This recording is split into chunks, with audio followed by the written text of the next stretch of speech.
Hi everyone, this is your Hurricane Tracker video update for October 21st of 2010. I want to talk to you guys today about Tropical Storm Richard, which is newly formed down here in the Caribbean Sea, and its potential impacts on the Yucatan Peninsula and possibly the U.S. Gulf Coast sometime next week. And we do have also a new tropical wave coming off the coast of Africa. Not too concerned about that one at this time, only about a 10% chance of development, so very low chance that this wave would actually develop and make it much further westward. And let's take a look at Richard here this morning. As of the 11 a.m. Eastern Daylight Time advisory, maximum sustained winds are 40 miles an hour. Movement has been erratic. He is moving to the southeast at 6 miles an hour. And currently there are no watches or warnings up for any landmass in association with Tropical Storm Richard. Now the storm should intensify here over the next couple of days as wind shear is weakening, and you can see by Saturday morning the Hurricane Center does have Richard strengthening into a Category 1 hurricane, and that's because a ridge of high pressure is expected to develop over the cyclone, and that should allow Richard to strengthen before making landfall on the Yucatan Peninsula sometime very early here on Monday morning in about this position. Now it is worth noting that there are a couple of computer models that show Richard strengthening to a Category 3 before making landfall here on the Yucatan Peninsula. That's the GFDL and the HWRF for those that are familiar with the different computer models. And that's not out of the question that the storm could become a major hurricane. The Hurricane Center is advising they're going to keep a close eye on that. And but the eventual track here in the short term for Tropical Storm Richard should continue moving to the southeast for a few more hours today.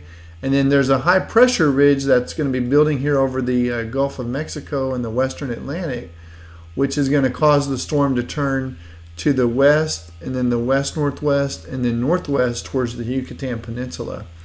And if you look at the cone of uncertainty, which is the outermost line here of this cone, you can see there's a lot of uncertainty as to the future track of Richard. It could be anywhere from deep into Central America, or anywhere on the even towards the western coast of Cuba, sometime by early next week.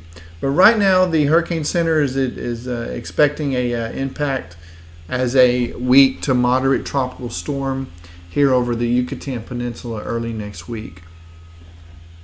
And the Hurricane Center is also mentioning that there is a chance that this ridge of high pressure could be weaker than what is currently forecasted, which would actually allow the storm to take a more easterly track, maybe up through the Yucatan Channel or just off the northeastern tip of the Yucatan. So if you live especially in central or southern Florida, please keep an eye on this, because any eastward adjustment in the track could make it more likely that you'll have some type of impacts from Richard sometime early next week. Now, as far as the satellite imagery here, the infrared satellite image from this morning, you can tell the storm, it's looking a little rugged. It's not very well organized, but the storm does have a very good inner structure and a very good low-level circulation. It is battling some dry air that's coming in from the northwest right now, which is hindering development, especially here on the northwest quadrant. But the dry air and the little bit of wind shear that's currently affecting the storm should be diminishing quite rapidly here over the next 48 hours. And again, once the storm starts moving to the west, it does have a pretty good shot at developing into a hurricane here before reaching the Yucatan Peninsula. Now, what are the computer models saying about Richard? Well, these are basically the same models, but two different maps. This map over here has a few extra models.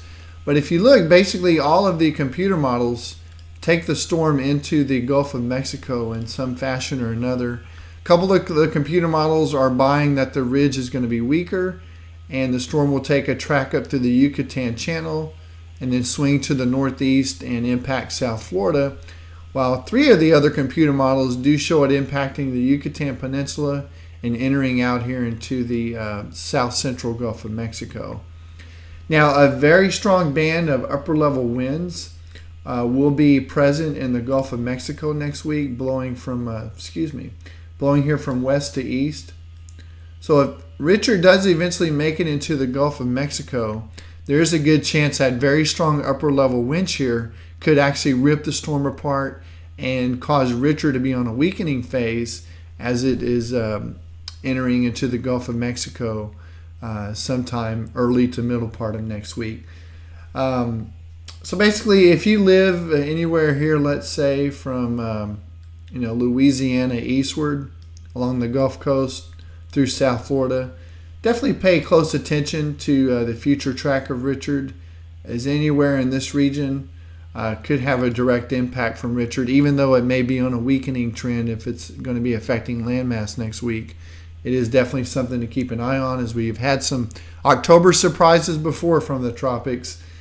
So we will keep you updated here on Hurricane Tracker as often as possible. And if you don't mind, leave us a quick review in iTunes to let us know what you think of the Hurricane Tracker app, the audio and the video updates, and we would certainly appreciate that. And thanks so much for being a Hurricane Tracker customer, everybody. We'll be back to talk with you as soon as we can, and we'll keep you updated with the latest ongoings and changes with the forecast of Tropical Storm Richard. Have a very nice weekend, everybody.